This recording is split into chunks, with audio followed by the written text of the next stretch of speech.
안녕하십니까. 증시각도의 TV 시청자 여러분, 투자자 여러분 반갑습니다. 독이 책방 인사이드 저자와의 대담 오신 걸 환영합니다. 오늘의 저자는 어너더 경제사를 이번에 새롭게 집필하신 경제학자 홍기빈 선생님 모셨습니다. 어서 오십시오. 예, 안녕하세요. 네, 제가 생각하기에는 드디어 이 책을 통해서 확실히 우리 홍기빈 선생님이 경제학자로서 자신의 면모를 드러냈다, 이런 생각이 굉장히 많이 들었는데요. 저는 이 책을 보면서 이게 바로 내가 찾던 바로 그 책이구나. 그렇게 오랜 시간 내가 찾던 바로 그 책이구나. 제가 알고 봤더니 집에서 이 책에 대한 이제 그 독일 책방 리뷰를 한번 하면서 도대체 내가 이 책을 읽기 위해서 사전에 어떤 책, 비슷한 책을 뭐뭐를 읽었나 봤더니 돈에 관련된 책이 10권도 넘게 있더라고요. 예. 그래서 뭐 화폐나 돈은 무엇이고 뭐 자본주의 시스템은 무엇이고 이거에 대해서 계속해서 공부해 갔고, 아직도 못 읽은 책도 또 꽤나 많은 그런 책을 갖고 있었는데, 개인적으로 이 책을 읽으면서 제가 학자가 될 거면 나머지 집에 있는 두툼한 책을 읽어볼 건데, 학자가 안 되면 굳이 읽을 필요가 있을까? 그냥 여기서 끝내도 되지 않을까? 차라리 이 책을 한번 더 읽어야 되겠다. 그러니까 1권을 덮자마자 떠오르는 생각은 또 읽어야 되겠다. 이거였어요. 왜냐하면 이 머릿속에 날아가기 전에 나이가 먹으니까 기억력이 떨어져가지고 이걸 다시 한번 읽어야 되겠다는 생각이 들었는데, 왜 이렇게 말씀을 드리냐면 정말 책 내용이 투자를 하는 사람이 뭐라 그럴까요? 우리가 과거에 우리 산업기술을 보면서 우린 기초과학이 부족해, 그래서 기초과학을 키워야 돼, 이런 얘기를 많이 했지 않습니까? 딱 그런 생각이 들었어요. 투자를 하는 사람한테 기초과학이 되는 책이다. 왜냐하면 지금의 이 사회상이 왜 생겼고, 이 경제가 왜 생겼으며, 이 경제를 구성하고 있는 돈은 어떤 기원을 가지고 만들어졌고 현재 그 시스템적 통화가 되었는지 여부를 역사를 통해서 하나하나 이렇게 서술을 하는데, 그 서술이 단선적이지 않았다라는 점. 이게 사실은 저도 그렇게 생각해요. 인간이라는 게 인생을 살아가는데 하나의 사건과 하나의 사건과 하나의 사건이 연결되는 단선의 삶은 전 결코 없다고 보거든요.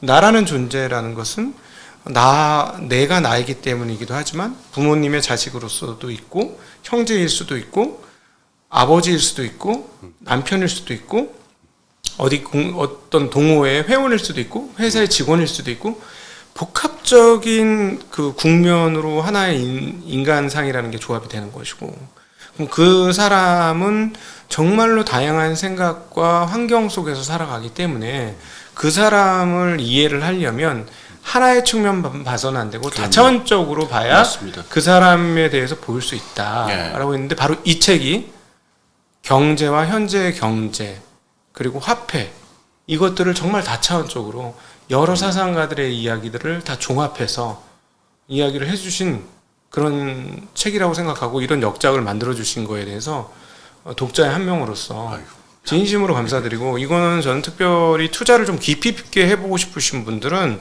반드시 읽어야 될 책이고, 그 다음에 또 이런 전문 서적의 특성상 안타깝게도 곧 절판이 됩니다. 저자 두고 이런 말씀드려서 정말 죄송한데, 제가 이런 책들을 많이 사봤는데 이거 나중에 읽어야지 보관해놓고 한 2년 있다가 책 뒤져보면 반드시 절판돼 있어요. 이런 책들은. 그래서 일단 먼저 사놓는 거예요. 나중에 읽더라도. 그래서 좀 그런데, 그럼에도 불구하고 장점은 구어체로 이걸 풀어가면서 특별히 지금 2권을 제가 꺼내놨는데, 2권은 특별히 더한데 완전 옛날 얘기예요. 그냥 술술 막 넘어가요. 그랬구나. 그랬구나. 그러면서 과거에 읽어왔던 경제 관련된 책을 읽어왔던 것들이 다시 한번 되뇌어지면서 너무 쉽게 그냥 쭉쭉쭉 가서, 제가 사실은 이 책 지금 총 3권인데 그중에 1권, 2권이 출간되었습니다. 이거 읽느라고 참 재밌게 저의 여가 생활을 했다. 그러면서 저는 이 책을 통해서 자본주의가 정말 무엇이고 어떤 기원이 있고, 왜 지금 자본주의가 이런 형태를 가지고 이런 모양새를 가지고 있는지 좀 이해가 됐어요. 그러니까 이 책에서 나왔던 자본주의에 대한 사실은 아주 극렬한 표현은 돈에 미친 놈들. 그렇죠. 돈에 미친 놈들이 만든 세계사. 세계상. 그런데 합리적인 사람들. 그런데 합리적인 사람들. 근데 사실은 지금으로 오면 사회 발전을 이룬 것도 바로 그 돈에 미친 사람들에 의해서 그렇죠. 지금 이렇게 이루어진 거죠. 사실 이런 그 자본주의를 태동하게 되는 신분적 계층인 브루조아즈가 등장하지 않았다면 네. 지금과 같은 산업 발전이나 이런 과정까지는 훨씬 더 긴 시간이 걸렸거나 아니면 아예 안 만들어졌을 것이다. 네. 그러니까 토지 귀족 중심의 봉건 시스템이었다면 결코 여기까지 왔을 리가 없다. 그렇죠. 이렇게 네. 보는 거죠. 그럼요. 예, 그러면 이제 우리 투자자분들은 자본주의 시스템이 이렇게 해서 만들어졌으니까 앞으로 궤적이 어떻게 갈 건지도 충분히 이 책을 보면서 향후를 유추해 보실 수 있을 것 같아요. 그래서 제가 이게 기초과학이라는 거예요. 투자의 기초과학이 되는 책이 바로 이 책이다라는 말씀을 드렸던 대목이 되겠습니다. 결론적인 얘기를 먼저 좀 묻고 싶어요. 부르주아즈가 탄생하고 산업사회가 고도화되면서 사실은 모두가 좋은 세상이 된 것일 수 있죠. 네. 물론 빈부격차도 있고 그랬습니다만 사실 봉건 시대에 있었던 상강무역을 통해서 정말 비참한 인간의 그 악성을 드러냈던 그 네. 과정들에 비하면 지금 사실 전쟁도 옛날보다는 확실히 덜하고 예. 그러니까 되게 좋은 사회가 됐는데 사실 여기서 수탈당하는 거는 지구죠. 예. 그걸 어떻게 해결해야 하는가 예. 하는 게 사실 우리 모두가 봉착해 있는 그런 일 아닙니까? 조금 제가 예. 이거는 나중에 물어볼 제일 끝단에 물어볼 질문을 먼저 드렸습니다. 예. 네. 그게 이제 3권에서 할 얘기인데요. 네. 그 3권은 지금 내년에 출간할 거예요. 네. 저번 주에 제가 아주 그 시겁을 한 사건이 있었는데 네. 올해 그 북대서양 그 해수면 온도 그 차트 혹시 보셨는지 모르겠는데 7월 26일 날 경향신문에도 보도가 됐었어요. 지금 북대서양 해류가 멈출 것이다라는 공포가 있어요. 그러면 거두절미하고 북대서양 해류가 멈추면 어떻게 되냐면은 The Tomorrow라는 영화가 있었죠. 네네네. 그 뭐 진짜 빙하기가 새롭게 온 빙하기 거죠. 그렇게 극적인 건 아닌데 사실상 동일한 일이 벌어진다는 거예요. 제가 똑똑히 기억이 나는데 제가 1998년으로 기억해요. 그때 파이낸셜 타임즈에서 기사를 읽었는데 북대서양 해류가 멈추면은 어떤 일이 벌어지느냐를 가지고 그 얼음을 파가지고 그 13,000년 전에 벌어졌던 일을 갖다가 이 과학자들이 분석해서 발표한 게 있었는데 한 7년이나 8년 사이의 시간 동안에 온도가 10도에서 15도가 떨어져요. 네? 올라가는 게 아니고 떨어져요. 얼음이 녹아서. 예, 왜 그러냐면은 북대서양 해류가 그 그러니까 제가 유럽 얘기를 드려야죠. 유럽하고 북미 지역이 많은 분들이 이게 잘 모르시고 잊어버리고 계시는 일이 있는데 그 우리나라 백두산 정도의 위도 있죠. 네. 그게 유럽에 어디쯤 해당하는지 혹시 아세요? 같은 위도에 해당하는 지역이 어딘지. 프랑스쯤 되지 않을까요? 아닙니다. 로마.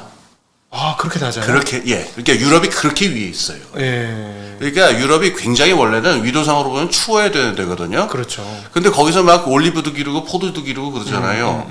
그럼 유럽이 왜 따뜻하냐? 북대서양 해류 때문이에요. 네. 이 멕시코만에서 올라오는 그 따뜻한 물이 쭉 올라와가지고 유럽의 기후를 안정시켜 주기 때문에 북미 대륙하고 유럽이 이렇게 따뜻할 수가 있잖아요. 네. 그런데 이 해류가 멈춰버리면 어떻게 되냐면은 유럽하고 북미 지역이 10도에서 15도가 떨어지는 거예요, 온도가. 네. 이거는 제가 그 과정에서 얘기하는 게 전혀 아니고, 네. 그리고 무슨 예측도 아니고, 네. 얼음을 파가지고 조사한 13,000년 전에 벌어졌던 일이에요. 북대서양 해류가 멈추게 되면은, 7, 8년 사이에 15도가 떨어진다. 이게. 네네. 그런데 이제 더 소름 끼치는 보도는 최근에 이제 그 제일 긴 데이터를 가지고 분석한 논문이 나왔는데, 2040년에서 2070년 사이에 멈출 가능성이 제일 높다. 네. 그리고 더 무서운 거는 아주 어떤 경우에는 2025년에 멈출 가능성도 있다라는 보도가 나왔어요. 2023년에 그려놓은 그 북대서양 해수면 온도를 보면요. 네. 지난 40년 동안 있었던 연중 해수면 온도 변화를 완전히 어기고 위로 치솟아 버려요. 네네네. 이거는 계산도 안 되죠. 리스크라고 하는 게 계산도 안 되고 시스템 전체가 붕괴하게 되는 거예요. 네. 그다음에 재생에너지 얘기들을 하는데 사람들이 까먹고 있는 게 있습니다. 기후 변화가 벌어지면은 일조량도 변하고 바람의 양도 변해요. 네. 그러면은 태양열 발전을 깔아놨던 거, 바람개비를 깔아놨던 것도 지역에 따라서 순식간에 무용지물이 되어버리는 경우들이 많이 생겨요. 바람 많은 데다 꼽아놨는데 그다음부터 바람이 안 불어. 그렇죠. 예. 지금 그 독일이 걱정하고 있는 게 독일이 지금 재생에너지 투자를 굉장히 많이 했잖아요. 그렇죠, 그렇죠. 그런데 여기가 지금 유럽이 그 기후 조건이 너무 극심하게 변해서 혹서랑 혹한이 왔다 갔다 해가지고 네. 일조량이라든가 바람의 양이 예측한 대로 되질 않는 거예요. 그러면 이게 앞으로 어떻게 될 것이냐 이건 예측도 못합니다. 네, 그러니까 이렇게 됐을 경우에 자본주의는 그럼 어떤 타격을 받느냐? 네, 제일 중요한 거는 여기서 뭐 계산도 안 되지만은 보호무역이 나타나게 되고 자본주의 기본 시스템은 이 수익이 오르냐 내리냐에 따라서 투자가 이루어지고 그거에 따라서 인적 물적 자원이 이동을 하고 무역이 벌어지게 이렇게 조직이 되는 거잖아요. 네. 그런데 기후가 이렇게 변하게 되면은 화폐의 명령대로 인적 물적 자원이 움직이지 않게 돼요. 왜냐하면 그거보다 더 절박한 실제 상황이 벌어지게 되니까. 그리고 예측 가능성이 없어지는 거예요. 사실 예. 자본주의 시스템이 이렇게 발달한 건 철도가 만들어지고 나서 예. 모든 게 시간 가치로 딱딱 이루어지고 그렇습니다. 책에서 말한 것처럼 동시대성이 만들어지면서 그렇습니다. 시간에 따라서 모든 것들이 진짜 시계 태엽처럼 짝짝짝짝 맞아 돌아가면서 그렇죠. 여기까지 오게 됐는데 예.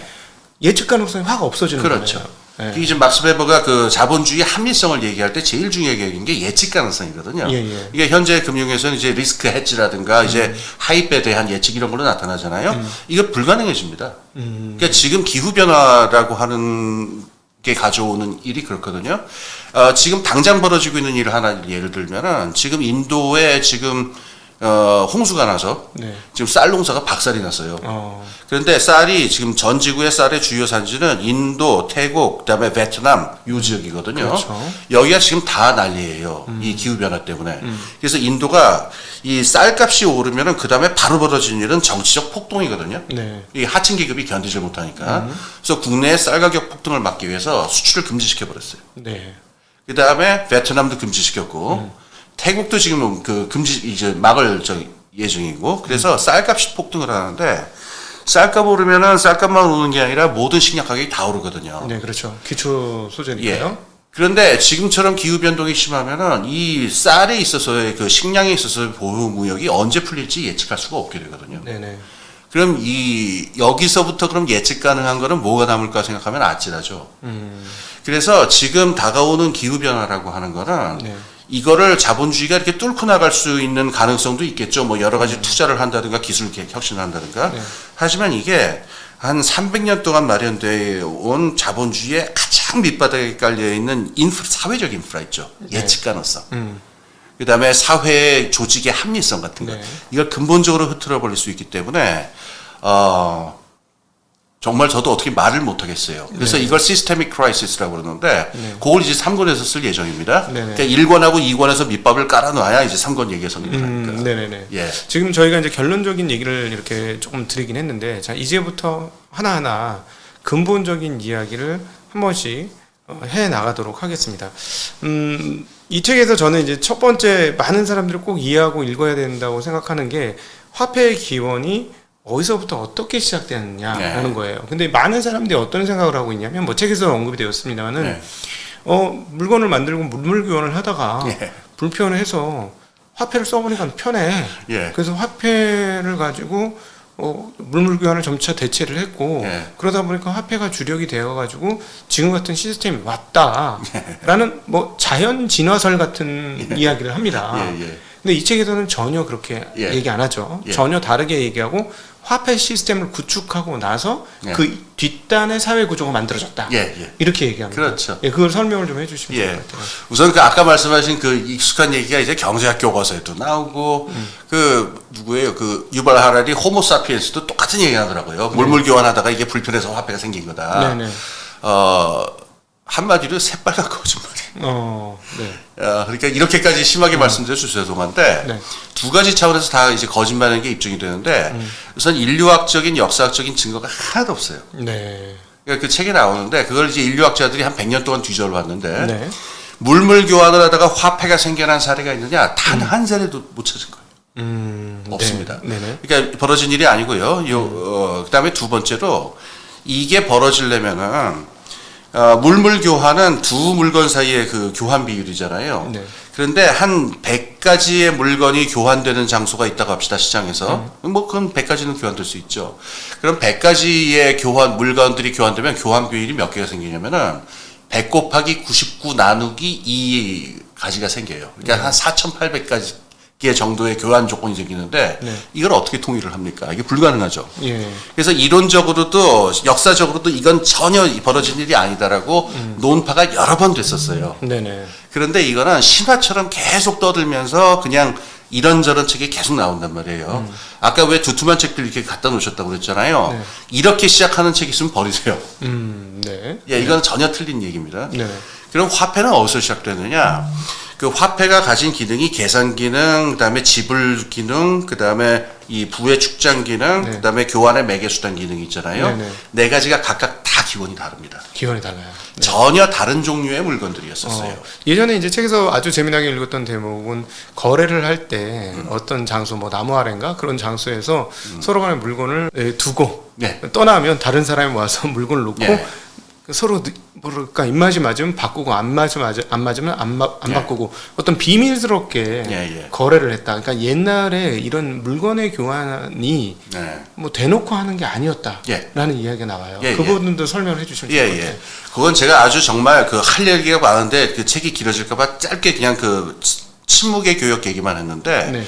그 아담 스미스 책에 보면은 사람은 교역하려는 성향이 있다고 그러잖아요. 그래서 네. 만나가지고 서로 막 그 교환하고 싶어한다. 역사학자들이나 인류학자들이 뒤져보면은 전혀 아니에요. 정반대예요. 네. 왜냐하면은 사람들이 낯선 사람들끼리 물건을 가지고 서로 만나잖아요. 싸움이 벌어져요.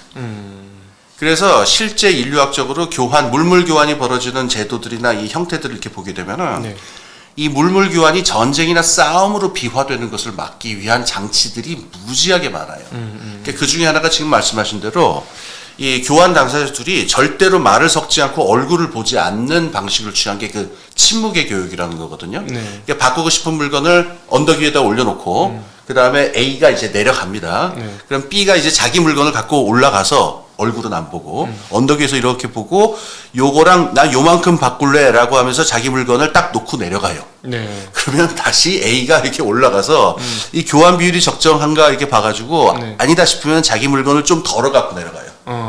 네. 이걸 계속 반복하면서 교환량이 이렇게 조절이 되다가 어느 순간인가 한쪽이 양쪽 다 자기 걸 가져가 버리잖아요. 네. 그럼 이제 거래가 성사되는 거예요. 네, 그렇군요. 이 책에는 안 나오는데 좀 더 극단적인 경우는 이제 데이빗 그레이버라고 하는 사람 그 부채 5천년의 역사라는 책이 나오는데 부족끼리 곡물하고 쇠로 만든 삽을 교환을 하는데 이걸 하다가 전쟁이 벌어질 것 같으니까 네. 조금 현대인 상식하고는 벗어나는데 남자들의 부인들을 갖다가 서로 바꿔요. 그래서 성행위를 합니다. 네네. 그래서 어떤 형식을 취하냐면은 그 옷감을 가지고 A 부족의 여자들이 옷감을 가지고 B 부족의 남자들을 유혹해서 풀숲으로 데리고 가서 성행위를 하고 네. 그래서 그 성행위를 서로 주고받는 가운데서 물건이 오고 가는 것처럼 이렇게 조직이 되어 있거든요. 이거는 이걸 통해서 양쪽이 전쟁을 벌이는 걸 막기 위해 가지고 술 먹고 즐기는 잔치로 이렇게 교환을 조직을 한 거예요. 네네. 그러니까 아담 스미스가 얘기하는 식으로 사람들이 만나서 물물 교환을 하면서 시장이 생겼다 이건 아니고 네. 물물 교환은 그럼 어디서 생기느냐? 친족끼리나 서로 아는 사람들끼리는 안 벌어지고 낯선 사람들, 이방인들하고만 벌어지는데 그러면 전쟁이 벌어지니까 네. 항상 이렇게 아주 복잡한 장치를 만들어서 조심스럽게 행한 게 물물 교환이었다. 네. 이런 얘기예요. 지금도 뭐 현대 이슬람도 조금 그렇고 네. 그 기원을 가면 성경에 아브라함이 자기 아내 그 무덤을 살 그 구를 살 때도 보면 네. 그냥 그 흥정을 하는데 흥정을 희한하게 합니다. 지금 현대 사람들이 보면 그냥 돈 안 받아도 됩니다 했더니 그럴 수 없다 돈 주겠다 하고 예. 서로 왔다 갔다 하는데 그게 이슬람 문화나 그 고대의 문화로 가면 예. 절대 안 받겠다는 게 아니고 서로 돈 받는 게 끔찍하니 예. 좀 뭐랄까 그거는 인간답지 않으니 재밌는 얘기. 예, 그걸 싹 피해서 맞습니다. 예, 다른 식으로 해서 예. 흥정을 해서 돈을 주고 사는 예. 그런 구조를 가지고 있다 그러더라고요. 지금도 아랍 사람들한테 그 문화가 남아 있어요. 그 교환할 때 재밌는 얘기를 해드릴게요. 그러니까는 가령 어떤 사람이 목걸이를 하고 있어요. 그런데 이거 보고서 지금 목걸이를 가진 사람하고 탈지를 가진 사람이 서로 바꾸려고 모였다 합시다. 네. 그런데 절대로 바꾸자는 소리를 안 하고 쇼를 해요. 어떻게 쇼를 하면은 야, 너 목걸이 좋다 이렇게 얘기를 해요. 예. 그러면은 원래 흥정을 하려는 사람이면 이 목걸이 진짜 좋은 거야. 이거 비싼 거야. 막 이렇게 나와야 되잖아요. 네네. 근데 그렇게 안 하고 이 목걸이 별거 아니야. 이거 욕심 가지지 마. 이거 안 줄 거야, 안 줄 거야. 이런 식으로 오히려 가치를 낮춰요. 네네. 그래서 이런 식으로 옥신각신하다가 어느 한쪽이 목걸이를 얘 내리네 하고서 나 이거 갖고 싶어 이렇게 하는 형식도 있고 네. 그게 발전을 해서 지금 아랍 사람들의 원래 지금 있는 문화는 보통 이렇게 나오면 어떻게 되냐면은 그래 이거 가져 이렇게 줘야 돼. 네. 그러니까 이게 겉으로 보면은 선물을 하는 것처럼 보이는데 이게 알고 보면은 교환을 하는 형식이 되는 거죠. 네. 근데 이 사람이 이거를 갖다가 교환하기 싫다, 목걸이를 주기 싫다라고 하면 어떻게 말하냐면은 이거 주고 싶은데 내가 이게 어머님한테 선물 받은 거래가지고 줄 수가 없네, 미안해. 그러니까 이게 사실은 실제적으로 벌어진 일은 흥정인데 네. 겉으로도 보면은 선물을 주거나 아니면 미안한데 이거 선물을 못 주겠네 하는 이런 형태를 띠고 일이 벌어지는 거죠. 그러니까 과거에 이 물물 교환 때는 사실은 교역량이라고 말하기조차 어려운 교역이라는 말 자체가 성립이 안 되는 예, 그렇게 이제 작은 규모에서 서로 이제 주고받음이 있었고 예.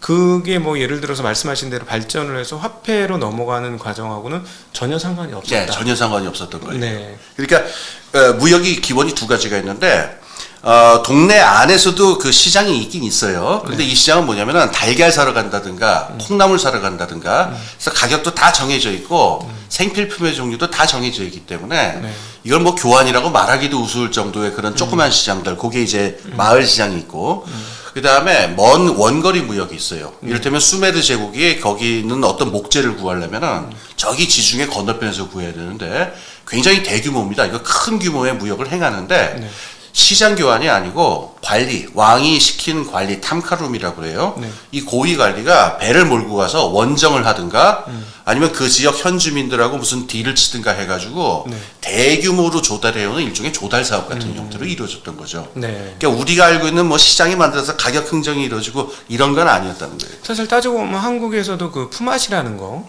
농촌 사회에서 품앗이라는 건 내가 너희 집 논 일할 때 내가 도와주고 우리 집 논 할 때 같이 도와주고 그렇죠. 뭐 이런 것도 사실은 뭐 노동력 교환이 있었습니다만 뭐 돈의 교환은 없었던 거고 그렇죠. 예를 들자면 뭐 우리 집 논이 크면 조금 상을 좀 크게 차려서 저녁을 좀 잘 대접한다던가 뭐 이런 식의 이제 그런 식으로 돌아갔었죠. 그렇죠. 그러니까 사실은 화폐의 지금 우리가 생각하는 화폐와 교환의 이 상황은 생겨난 지가 그렇게 오래는 안 됐다. 그 기운을 언제쯤 봐야 될 게 있습니까? 화폐는 오래되긴 했습니다. 근데 우리가 알고 있는 화폐는 한 300년밖에 안 됐어요. 아까 그 옛날 고대 사회로 가서 거의 화폐가 나오게 되는 계기는 이거였는데 아까 말하는 식으로 서로 선물을 주고받는 식으로 그 어떤 물자의 유통이 조직된다든가 하면 화폐가 필요가 없겠죠. 근데 화폐가 필요해진 계기는 왕하고 신전에 궁정하고 신전에서 세금을 걷다 생겨났어요. 왜 그러냐면은 어느 지역에서 세금을 걷는데 이를테면 전라도에서는 쌀을 걷고 경상도에서는 해산물을 걷고 황해도에서는 뭐 인삼을 걷는다 합시다. 그러면은 중앙 국가에서는 이거를 각각의 시민들한테 똑같은 양으로 세금을 걷었다라고 하는 거를 계산을 해야 되잖아요. 이걸 계산을 안 하고 한쪽에만 계속 많은 걸 물렸다가는 밀란이 벌어지기도 하고 그러니까. 그렇죠. 그럼 이 상이한 물건들 있죠. 인삼하고 쌀하고 해산물을 갖다가 그러니까 쌀 한 가마니는 인삼 몇 근에 해당하는 걸로 볼 거냐를 갖다가 회계를 해야 되잖아요. 그러다 보니까 계산 수단으로서의 화폐가 제일 처음에 나왔어요. 그래서 루스메르 제국이나 바빌로니아에서 사용하는 은인데 은하고 볼이 두 가지를 썼어요. 그래서 생필품의 경우에는 이게 가지가지의 생필품들을 계산 단위로 계산을 할 적에 요게 볼이 몇 그릇, 몇 대에 해당한다 이렇게 계산을 했고 그다음에 좀 귀중품은 은 1세겔에 해당한다 이렇게 계산을 해서 계산 단위로만 화폐가 존재한 겁니다. 근데 역사학자들이 여기서 착각하는 게 있어요. 역사 기록에 보면 자꾸 은 몇 세겔이다 이렇게 나오니까 그 바빌로니아 사람들이 가령 맥주를 먹으러 가면은 맥주 한 잔을 딱 먹고서 뭐 은화를 딱 놓고 가는 것처럼 착각을 하는데 전혀 그렇지가 않고 이런 식으로 됩니다. 가령 어떤 귀족하고 어떤 목수가 귀족이 어떤 목수한테 침대를 만들어 달라고 하잖아요. 그럼 이제 목수가 이제 침대를 만들어서 귀족한테 갈 거 아니에요? 그럼 대가를 어떻게 치르느냐? 침대 하나가 일단 계산 단위로 보면은 은 10셰켈이라고 가정을 해봅시다. 그러면은 은 10셰켈을 그 목수한테 주는 게 아니라 은 10셰켈에 해당하는 이런저런 물건을 꾸러미를 만들어서 이렇게 넘겨주는 거예요. 그러니까 은이 화폐로 유통을 된 게 아니고 은은 추상적인 계산 단위로만 작동하는 네. 경우가 대부분이었다는 거예요. 그러니까 옛날 사회에서는 예. 그 화폐라는 게 실존적으로 실제하는 것이 아니라 계산 우리 그 추상적으로 단위로만, 그렇죠. 추상적으로 계산 단위에서 야 이거 얼마치야 대략 그렇죠. 얼마치라는 개념이면 그렇죠. 그 얼마치 네 걸 갖고 와. 그래서 지금 요 말씀드린 걸 여러분이 쉽게 이해하고 싶으시면은 지금 국제무역에서 달러가 사용되는 방식이 똑같아요. 네. 보면은 중국하고 아르헨티나가 교역을 한다 그러면은 나중에 결제를 뭐 달러로 할 때도 있지만 달러를 사용하지 않을 때도 있거든요. 네네. 그 현물 그냥 네. 수합이 벌어질 때도 네. 있고. 그런데 이거를 가치를 얼마로 계산할 거냐라고 할 적에는 달러를 활용을 하게 되죠. 네네. 그럼 실제 달러가 유통된 건 아닌데 추상적인 관념으로만 달러가 사용되는 거랑 달러 얼마치? 그렇죠. 예, 달러 얼마치의 고기를 소고기를 보내줬으니 예. 너가 달러 얼마치 물건을 우리한테 보내줘야 돼. 그렇죠. 뭐 이런 개념인 거죠. 그렇습니다. 네. 그래서 좀 더 쉬운 예로 전에도 한번 말씀드린 것 같은데 대부분 사람들이 모르고 계시는 게 있어요. 영국의 파운드라는 화폐가 있죠. 네. 이 화폐가 존재한 적이 없어요. 네. 계산 단위로만 존재했고 예. 이 물건이 가치가 500파운드라는 계산 단위만 있고 그 500파운드를 갚을 때는 뭘로 갚았느냐? 이런저런 주화로 갚았어요. 네. 그러니까 파운드는 주조된 적이 없어요. 네, 그게 소위 말하는 계산 스털링 이런 건가요? 그러니까 파운드 스털링이 정식 명칭인데 네네. 스털링이란 건 은이란 뜻이거든요. 네네. 근데 파운드는 원래 무게 중량이잖아요. 예, 예, 그렇죠. 그러니까 파운드 스털링은 그 카을 대제 때 그 프랑크 왕국 때부터 계산 단위로 해당하는 은 1파운드에 해당하는 계산 단위다라고 하는 추상적 계산 단위로만 있고 네. 실제 그 화폐가 만들어진 적은 없다는 거예요. 예, 그러니까 그 밑단에 있는 다른 주화로 예, 예. 그만 그 뭐 1파운드 어치에 예, 뭐 예. 예를 들어 동전 몇 립 이렇게 된다는 그렇죠. 말씀이시죠? 예를 들면은 그 실링은 네. 주조가 됐는데 네. 20실링이 1파운드거든요.